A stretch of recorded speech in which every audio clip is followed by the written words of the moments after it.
Hello दोस्तों, अगर आप भी अपोलो हॉस्पिटल में इंटरव्यू देने के लिए जा रहे हो और आपके मन में यही सवाल है कि पता नहीं इंटरव्यू में मेरे से क्या क्या पूछेंगे। मैंने बहुत सारी चीज़ें पढ़ी तो है, मुझे बहुत सारी चीज़ें आती भी हैं, मैंने बहुत सारे क्वेश्चन भी पढ़ रखे हैं, लेकिन इंटरव्यू में क्या वो पूछते हैं वो मुझे पता नहीं।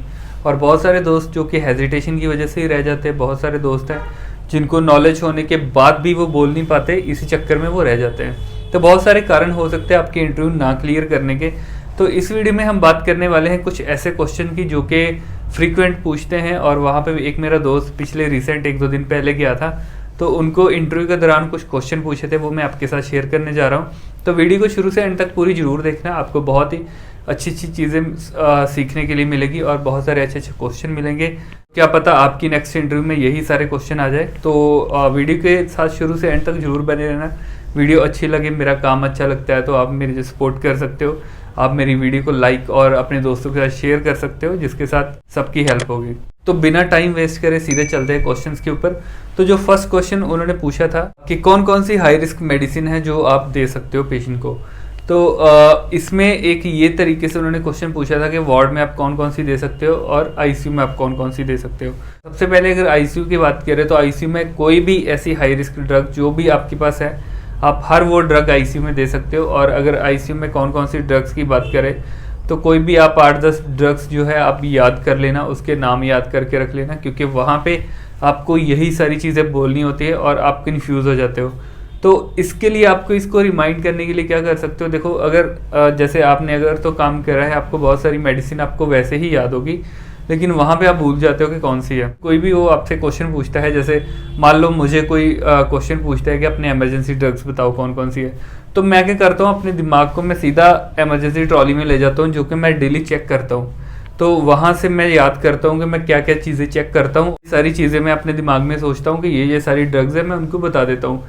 ऐसे ही जो आप यूज़ करते हो आप उनका नाम ले सकते हो, अपना दिमाग आप वहीं पे ले जाओ, यहाँ पे आप वो सारी मेडिसिन देते हो, या आप किसी पेशेंट को वो सारी मेडिसिन देते हो जो भी, तो वो सारी चीज़ें मेडिसिन आप सोच के उनको बता सकते हो। अगर आप फ्रेशर हो तो आप कोई भी 8-10 मेडिसिन याद कर सकते हो, जैसे एट्रोपिन एपिनॉर्मल होता है, फिर बीपी बढ़ाने के लिए और कम करने के लिए आप याद कर सकते हो, हार्ट रेट को बढ़ाने के लिए और कम करने के लिए हाई रिस्क मेडिसिन आप याद कर सकते हो। तो इसको और भी अच्छे और आसान तरीके से अगर आपको याद करना है, जैसे पहले आप हार्ट की बात करें, है ना, हार्ट के लिए आप कौन कौन सी हाई रिस्क मेडिसिन यूज़ करते हो।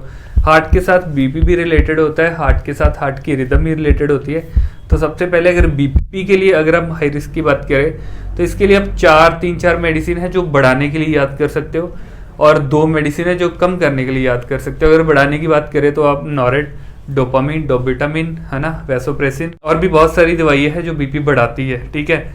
उसके बाद अगर कम करने की बात करें, नाइट्रोग्लिसरीन, लेबिटालोल इंजेक्शन आप याद कर सकते हो। उसके बाद बीटा ब्लॉकर जो है हार्ट रेट प्लस बीपी दोनों को कम करते हैं, ये भी आप याद कर सकते हो, है ना, जिसमें मेटलर इंजेक्शन आता है जिसको हम बीटा ब्लॉक बोलते हैं। तो देखो 7 दवाइयाँ तो आपकी मैंने यही बता दी। तो उसके बाद अगर किसी पेशेंट का हार्ट रेट कम हो गया तो उसके लिए आप नॉर्मल 2 याद रख लो, एट्रोपिन, एपी। अगर किसी पेशेंट का हार्ट रेट ज़्यादा बढ़ गया उसके लिए आप 2-3 याद करके रख लो, जैसे कॉर्ड्रोन हो गया, लॉक्सीगार्ड हो गया जो आप देते हो रिदमियाज में, कॉर्ड्रोन हो गया जो आप एएफ में देते हो, ठीक है, ये भी हार्ट रेट को कम करता है। उसके बाद डाइजॉक्सिन वगैरह आप याद कर सकते हो, ये भी हार्ट रेट को कम करता है। उसके बाद दिमाग के रिलेटेड मतलब सिडेशन के रिलेटेड आप याद कर सकते हो। तो अगर सिडेशन की बात करें तो सिडेशन के लिए आप याद कर सकते हो फेंटानिल, है ना, और मिडाजोलम जो कि पेशेंट को सिडेट कर देता है। उसके बाद एक प्रोपोफोल जो कि पेशेंट को सिडेट कर देता है। उसके बाद पैरालिटिक एजेंट, तो पूरी जो बॉडी को ही पैरालाइज कर देता है, उसके लिए अगर बात करें तो एट्राक्यूरिम होता है, वैक्यूरिम होता है, रेक्यूरिम होता है। तो ऐसे करके 15-20 इंजेक्शन तो आपको मैंने यही बता दी, तो आप ऐसे करके उनको याद कर सकते हो और आप उनको बताना होता है। उसके बाद आपसे इमरजेंसी ड्रग्स पूछते हैं, जो कि उससे पूछा था कि इमरजेंसी ड्रग्स और हाई रिस्क ड्रग्स में फ़र्क क्या है। तो इसके लिए सीधा ही, क्योंकि बहुत सारे दोस्त कन्फ्यूज़ हो जाते हैं, क्योंकि इमरजेंसी मेडिसिन के अंदर वो कुछ हाई रिस्क मेडिसिन भी आती है, लेकिन आपको कन्फ्यूज़ वो ऐसे ही करते हैं क्योंकि हाई रिस्क मेडिसिन वो सारी हाई रिस्क मेडिसिन जो देने के साथ पेशेंट को कुछ भी हो सकता है, मतलब पेशेंट की जान तक जा सकती है, खतरा होता है ना, वो सारी हम हाई रिस्क में काउंट करते हैं। वो मेडिसिन जो आप इमरजेंसी के टाइम पे पेशेंट को देते हो उसको हम इमरजेंसी मेडिसिन बोलते हैं। एक एग्जांपल के तौर पे अगर हम देखते हैं, कोई पेशेंट है जिसका बीपी 180 है, तो अगर 180 बीपी के ऊपर आपको एंटीची देना है ना पेशेंट को, तो एंटीजी जो है हाई रिस्क मेडिसिन तो है, लेकिन ये इमरजेंसी मेडिसिन नहीं है। मान लो आप एंटीजी नहीं देते पेशेंट को आधे घंटे के लिए, तो पेशेंट को कुछ नहीं होगा, पेशेंट का बीपी 180 तक भी रहेगा तो चलेगा। मतलब जो हाइपरटेंसिव पेशेंट होते हैं 180 तक भी ठीक है उनका, है ना, मतलब है तो खैर ज़्यादा, लेकिन अगर नहीं दोगे तो पेशेंट एक्सपायर नहीं हो जाएगा इसके साथ, है ना। वही आप सपोज करोगे आपके पास कोई पेशेंट आता है जिसको एकदम से ब्रेडिकार्डिया हो गया, उसकी जो हार्ट रेट है वो मतलब 20-30 तक चली गई है, या फिर उसको एसिस्टोल हो गया है, तो ऐसे वाले पेशेंट को आपको अगर एट्रोपिन आपने नहीं दिया, अगर आपने एपिनेफ्राइन नहीं दिया, तो पेशेंट एक्सपायर हो सकता है। कोई पेशेंट है जिसको सीवियर एलर्जिक रिएक्शन है ना, उस टाइम पे आपको उसी टाइम तुरंत पेशेंट को ठीक करना होता है। ठीक करने के लिए आप हाइड्रोकॉर्टिजोन देते हो, तो इसलिए हाइड्रोकॉर्टिजोन को हम इमरजेंसी मेडिसिन में काउंट करते हैं। अगर कोई आपके पास पेशेंट 30-20 शुगर के साथ आता है तो पेशेंट को कुछ भी हो सकता है, पेशेंट की जान तक जा सकती है, तो इसलिए इसको हम डेक्सट्रोज जो है उसको भी हम इमरजेंसी मेडिसिन में काउंट करते हैं। इसके साथ साथ कोई पेशेंट आपके पास सीवियर मेटाबॉलिक एसिडोसिस के साथ आता है, जिसका मतलब जो बाइकार्ब है वो 10 से भी नीचे है ना, सीवियर मेटाबॉलिक एसिडोसिस है, उस टाइम पे अगर आप उसको सोडा बाइकार्ब नहीं दोगे तो पेशेंट की जान भी जा सकती है।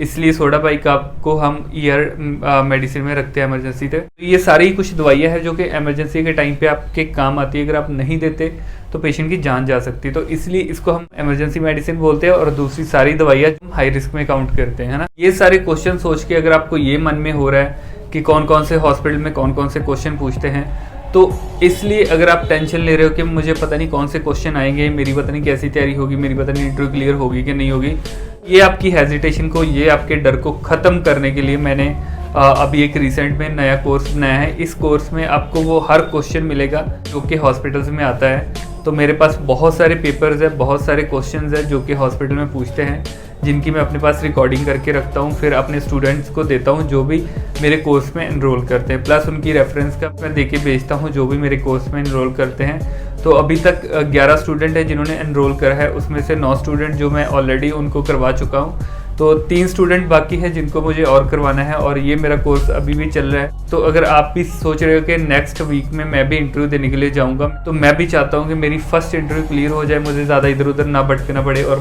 मुझे अच्छी सैलरी मिल जाए, तो आप ये कोर्स ज्वाइन करने के लिए कंसिडर कर सकते हो। इसमें आपको वो हर चीज़ मिलेगी जिसको आपकी ज़रूरत है, वो हर क्वेश्चन आपको मिलेगा जो आपको इंटरव्यू में पूछा जाए, प्लस आपके साथ 2 से 3 इंटरव्यू मॉक इंटरव्यू मैं करूँगा, जिसके अंदर आपकी सारी हेजिटेशन ख़त्म हो जाएगी। आपके साथ ऑलरेडी मैं ऐसी 2-3 इंटरव्यू कर चुका हूँगा, तो उसके बाद जब आप जाओगे तो आपको ज़्यादा हेजिटेशन नहीं होगी, आप सारे ही क्वेश्चंस के आंसर एक्यूरेटली करके आओगे और आपकी इंटरव्यू जरूर क्लियर होगी। कोर्स में इनरोल करने के लिए नीचे डिस्क्रिप्शन में मैंने व्हाट्सएप नंबर दिया हुआ है, वहाँ पे जाके सीधा डायरेक्ट मुझे हाई का मैसेज भेज सकते हो, और if you are interested to join my course then you can send me a WhatsApp message, तो मैं वहाँ पे आपको सारी डिटेल जो है शेयर कर दूँगा। तो अभी वीडियो के ऊपर वापस आते हैं। तो जो नेक्स्ट क्वेश्चन मेरे दोस्त को पूछा था वो था कि बंडल ऑफ केयर क्या होता है। तो बंडल ऑफ केयर में कौन कौन सी चीज़ें हैं जो आप देखते हो। तो केयर ऑफ बंडल में मेन आप क्या क्या चीज़ें देखते हो, वैप, कॉटिक, लेप्सी और एसएसआई। तो ये 4 चीज़ें होती है जो आप बंडल ऑफ केयर में देखते हो। ये सारे चीज़ों के बारे में आपको उनको अच्छे से बताना है। तो अगर आप ये सबको एक्सप्लेन करने लग जाओगे तो बहुत ज़्यादा टाइम चला जाएगा, तो आप उनको जस्ट शॉर्ट में बताना होता है कि ये सारी चीज़ें क्या है, क्यों करते हैं। तो केयर ऑफ बंडल में ये सारी चीज़ें आप देखते हो, क्यों देखते हो कि पेशेंट को इन्फेक्शन से प्रिवेंट कर सके, क्योंकि कोई भी कैथेटर, कोई भी लाइन अगर पेशेंट की ब्लड स्ट्रीम के अंदर जा रही है या पेशेंट के अंदर जा रही है, कुछ भी चीज़ आप इंसर्ट कर सकते हो। Even a single cannula if you are inserted in a vein there could be chances of infection. हर चीज़ जो है इन्फेक्शन क्रिएट करती है, तो हर तरीके से आपको पेशेंट को इन्फेक्शन से बचाना होता है। तो उसी चीज़ को प्रिवेंट करने के लिए कुछ सेट ऑफ केयर बना रखी है जो हम यूज़ करते हैं। जैसे कोई सेंटर लाइन वाला है उसके लिए हम अलग यूज़ करते हैं, कोई पेशेंट यूरिनरी कैथेटर वाला है उसके लिए अलग, कोई सर्जरी वाला पेशेंट है उसके लिए अलग, कोई वेंटिलेटर वाला पेशेंट है उसके लिए अलग, ठीक है। तो ऐसे करके आपको एक मतलब सीरीज़ में एक तरीके से उनको बताना होता है कि वैप हम देखते हैं, वैक पर जिसको हम बोलते हैं वेंटिलेटर एसोसिएटेड निमोनिया। तो इसके अंदर आप देखते हो कि वेंटिलेटर की वजह से पेशेंट को ट्यूब डली हुई है, लंग्स में ट्यूब डली है, बाहर से इन्फेक्शन होगी तो निमोनिया हो सकता है। निमोनिया को प्रिवेंट करने के लिए आप क्या क्या चीज़ें कर सकते हो, वो सारे स्टेप्स आपको उनको बताने होते हैं। अब उसके बाद पेशेंट को सेंट्रल लाइन डली है, उसको प्रिवेंट करने के लिए, उससे होने वाली इन्फेक्शन को प्रिवेंट करने के लिए हमने एक सेट बना रखा है जिसको हम बोलते हैं क्लेप्सी। क्लेप्सी का मतलब होता है central line associated blood stream infection. तो सेंट्रल लाइन के साथ होने वाली ब्लड स्ट्रीम के अंदर जो इन्फेक्शन है उसको प्रिवेंट करने के लिए हमने केयर ऑफ बंडल बना रखा है, जिसमें सेंट्रल लाइन से होने वाली इन्फेक्शन को आप कैसे प्रिवेंट कर सकते हो वो सारी चीज़ें आपको बतानी है। ठीक है, अगर मैं ये सारी चीज़ें एक्सप्लेन करूँगा, मैं फिर किसी नेक्स्ट वीडियो में आपको बता दूंगा, लेकिन अभी मैं बताऊँगा तो काफ़ी टाइम चला जाएगा। उसके बाद आता है हमारा कॉटी, जिसको हम बोलते हैं catheter associated urinary tract infection. तो कैथेटर के साथ होने वाली इन्फेक्शन को प्रिवेंट करने के लिए जो भी हमने बंडल ऑफ केयर बना रखा है वो आपको बताना है। तो इसमें मैंने आपको यही बताना है कि इसको आप कैसे प्रिवेंट कर सकते हो। ठीक है, तो उसके बाद आता है हमारा SSI, जिसको हम बोलते हैं सर्जिकल साइट इन्फेक्शन। इन्फेक्शन मतलब सर्जिकल साइट पे जो होती है उसको कैसे प्रिवेंट कर सकते हो उसके बारे में आपको बताना है। तो ये सारी चीज़ें हैं जो आपको बतानी होती है अगर आपसे बंडल ऑफ केयर के बारे में पूछते हैं। तो उसके बाद उससे पूछा था वेंटिलेटर के मोड, जैसे कि उसको 1 साल का एक्सपीरियंस था, तो उन्होंने पूछा कि अगर आपने काम करा है तो आपको वेंटिलेटर के बारे में तो पता ही होगा। तो उसने बोला हाँ मुझे पता है। तो वहाँ पे उन्होंने मोड से उनसे पूछा, तो मोड उसने सारे उनको बता दिए थे कि ये मोड होते हैं। तो यहाँ पे मोड की अगर बात करें तो मैंने बहुत सारी अपनी वीडियोस में ऑलरेडी बता रखा है आपको कि उसका जैसे PRVC होता है, VC होता है, PC होता है, उसके बाद SIME मोड होता है, CPAP होता है। तो ये सारे मोड जो है आप उनको बता सकते हो। लेकिन इसमें एक चीज़ और है कि आप कभी भी ये गलती मत करना कि उनको, जैसे उसने करी थी कि मैम इसके 5 मोड होते हैं या मैम इसके 6 मोड होते हैं, आप उनको एक ऑलरेडी डायरेक्शन दे देते हो कि इसके 6 मोड होते हैं। अब वो वहीं पर अटक जाएगी कि हाँ भी मुझे 6 पूरे करके दे। अभी मान लो आपने बता दिया कि मैम प्रेशर कंट्रोल है, कि मैम वॉल्यूम कंट्रोल है, उसके बाद PRVC जिसको हम प्रेशर रेगुलेटेड वॉल्यूम कंट्रोल बोलते हैं, और एक आपके दिमाग में आ जाता है कि एक CPAP भी आता है मैम, CPAP मोड होता है जिसको हम कंटिन्यू पॉजिटिव एयरवे प्रेशर बोलते हैं, वो होता है। वहाँ पे आके आप अभी अटक जाते हो, SIME मोड के बारे में आप भूल जाते हो कि यार ये भी मोड था लेकिन मुझे याद नहीं आ रहा है। तो वो आपको बोलेंगे अच्छा अभी 4 हुई है, 2 और बताओ। तो वहाँ पे आपके ऊपर थोड़ा सा प्रेशर बढ़ने लग जाता है। जैसे ही आप रुकते हो वैसे ही आपका प्रेशर बढ़ने लगता है आपके ऊपर। वो बोलते हैं क्या हुआ, भूल गए, आपको आते नहीं है, आपने पढ़े नहीं है क्या, आपने काम करा है इसी में, आपने करा है कि नहीं काम करा है, आपको मोड भी आप भूल गए, आपको पता ही नहीं है। तो वो चीज़ आपको और ज़्यादा ट्रिगर करती है। फिर आप ऐसे दिमाग के घोड़े भगाते हो कि वो घोड़े पता नहीं कहाँ भाग जाते हैं, कुछ याद नहीं आता, सब ब्लैंक हो जाता है, सब जीरो हो जाता है। तो फिर इसी चीज़ को प्रिवेंट करने के लिए आपको कभी भी उनको डायरेक्शन नहीं देनी है कि आप मुझसे ये चीज़ पूछो। आप वैसे ही उनको बता सकते हो कि yes ma'am I know some modes of ventilator like pressure control, volume control, PRVC जिसको हम प्रेशर रेगुलेटेड वॉल्यूम कंट्रोल बोलते हैं, और एक मैम और होता है जिसको हम CPAP बोलते हैं, कंटिन्यू पॉजिटिव एयर प्रेशर। तो these type of modes I know most of the time we are using volume control mode. तो ऐसे आप थोड़ा सा उसको बता दो कि मतलब उसको बढ़ाना नहीं है, उसको ये नहीं देना, डायरेक्शन नहीं देनी कि आप ये भी पूछ लो ये भी पूछ लो। आपने ख़त्म कर दिया कि मैम वहाँ पे ज़्यादा VC मोड यूज़ करते, बस यहाँ पे आपका काम खत्म हो गया। देन वो नेक्स्ट क्वेश्चन पे आएगी। अगर आपने पहले डायरेक्शन दे दी कि मैम 6 मोड है, 7 मोड है, फिर वो बोलेगी चलो बता दे फिर 7 मोड है। अगर आपको नहीं पता तो फिर वही चीज़ है, ब्लैंक हो जाओगे और आपका वहीं पे इंप्रेशन ख़राब हो जाता है। वो सोचते हैं नहीं ये बंदा नहीं बोल पा रहा है। और ऐसी अगर आपके साथ कभी कंडीशन हो भी जाती है तो आपको रुकना नहीं होता है। ठीक है, जैसे एक संदीप महेश्वरी की एक वीडियो थी, उसमें भी वो बोलता है कि ना तो आपको भागना है ना आपको गिरना है, आपको चलते जाना है, चलते जाना है। नहीं आपको पता है, आपने थोड़ा बोला है ना, आप रुक गए। जैसे यही मोड वाली अगर हम लगा के चले कि आपने 6 मोड बोल दिया, उसके बाद आपको नहीं आए, आपने 4 बताए तो आप रुक गए, वो आपसे उसी पे अटके हुए, तो आप सीधा बोल सकते हो कि सॉरी मैम मुझे लगता है मैं ना वो 2 मोड जो है स्किप कर गया हूँ, आप प्लीज़ मुझे नेक्स्ट क्वेश्चन पूछ लो और मुझे अभी याद नहीं आ रहे हैं। तो वैसे मुझे पता तो है लेकिन मुझे याद नहीं आ रहा है, मैं आपको झूठ नहीं बोलूँगा, तो आप प्लीज़ नेक्स्ट क्वेश्चन पूछो। तो इससे फिर आप डायरेक्शन उनको दे देते हो कि आप नेक्स्ट क्वेश्चन पूछो, इस पर मत रुके रहो। ऐसे करके आपको फिर आगे बढ़ जाना है, आपको वहाँ पे नहीं रुकना है। देन वो आपसे आगे नेक्स्ट क्वेश्चन पूछ लेंगे। तो दोस्तों जो इससे पहले मैं हाई रिस्क वाली मेडिसिन की मैंने आपसे बात करी थी, तो इसमें भी उन्होंने ऐसे पूछा था कि अगर आप मान लो वार्ड में काम कर रहे हो तो फिर आप कौन सी हाई रिस्क मेडिसिन है जो दे सकते हो। ICU में मैंने आपको बता दिया कि सारी दे सकते हो, वार्ड में कुछ कुछ होती है जो आप दे सकते हो, लेकिन वहाँ पे अगर आपको नहीं पता है, आप कंफ्यूज हो सकते हो, तो आपको ये याद रखना है कि जैसे कि इंजेक्शन इंसुलिन जो है वो आप वार्ड में दे सकते हो, इंजेक्शन जो डेक्सट्रोज है वो आप वार्ड में दे सकते हो, है ना। उसके बाद किसी किसी पेशेंट को हेपरिन भी 2000-3000 यूनिट जो हेपरिन जाती है वो भी आप दे सकते हो। तो उसके बाद अगर कैल्शियम ग्लूकोनेट की बात करें, ये भी हाई रिस्क मेडिसिन है लेकिन ये आप वार्ड में दे सकते हो। मैग्नीशियम जो है ये भी हाई रिस्क मेडिसिन है, ये भी वार्ड में दे सकते हो। क्लेक्सिन जो है हाई रिस्क मेडिसिन है, आप वो भी वार्ड में दे सकते हो। तो ऐसे ऐसे कुछ कुछ चीज़ें, कुछ कुछ इंजेक्शन होते हैं जो आप वार्ड में दे सकते हो। तो आपको ये भी याद रखना है कि क्या आप कहाँ पे दे सकते हो। तो उसके बाद उन्होंने एक सिचुएशनल क्वेश्चन पूछा उनसे कि अगर आप वार्ड में काम कर रहे हो, आपका पेशेंट जो है अनकॉन्शियस हो गया है, मतलब आप मेडिसिन देने के गए, आपने देखा कि पेशेंट को मेडिसिन देना है, लेकिन पेशेंट को आपने बुलाया, पेशेंट का कोई रिस्पॉन्स नहीं आया, पेशेंट बोला नहीं है, तो क्या करना है। तो या फिर ऐसे भी आपको पूछ सकते हैं कि वार्ड में पेशेंट आपका गिरा पड़ा है, क्या करोगे। या अनकॉन्शियस का जैसे उन्होंने पूछा कि क्या करना है तो बताओ।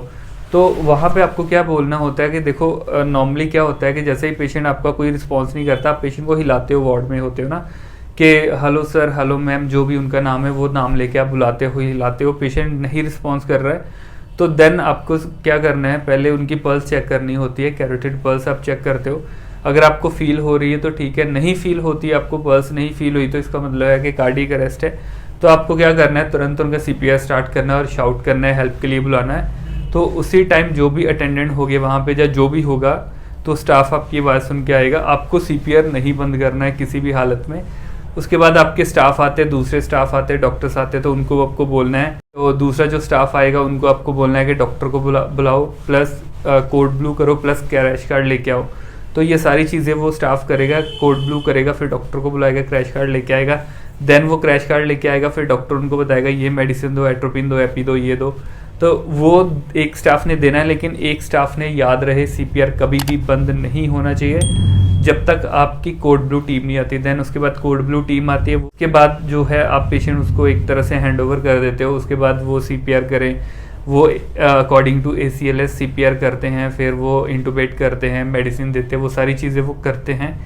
फिर आगे वो रिदम के आगे में जाते हैं, शॉकेबल रिदम है, नॉन शॉकेबल रिदम है या क्या है, तो देन वो उनको ICU में पेशेंट को ले लेते हैं। तो ऐसे करके आपको उनको बोलना होता है कोई भी सिचुएशन क्वेश्चन को। तो ये कुछ क्वेश्चन थे जो उन्होंने इंटरव्यू के दौरान पूछे थे। तो आई होप कि आपको काफ़ी कुछ सीखने के लिए मिला होगा।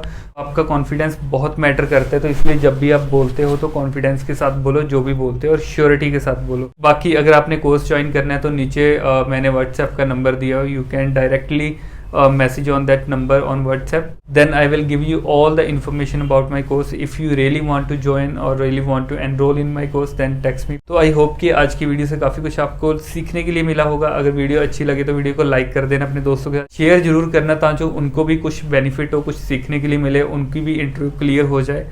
तो मिलते हैं बहुत जल्दी एक दूसरी वीडियो के साथ, तब तक के लिए बाय बाय।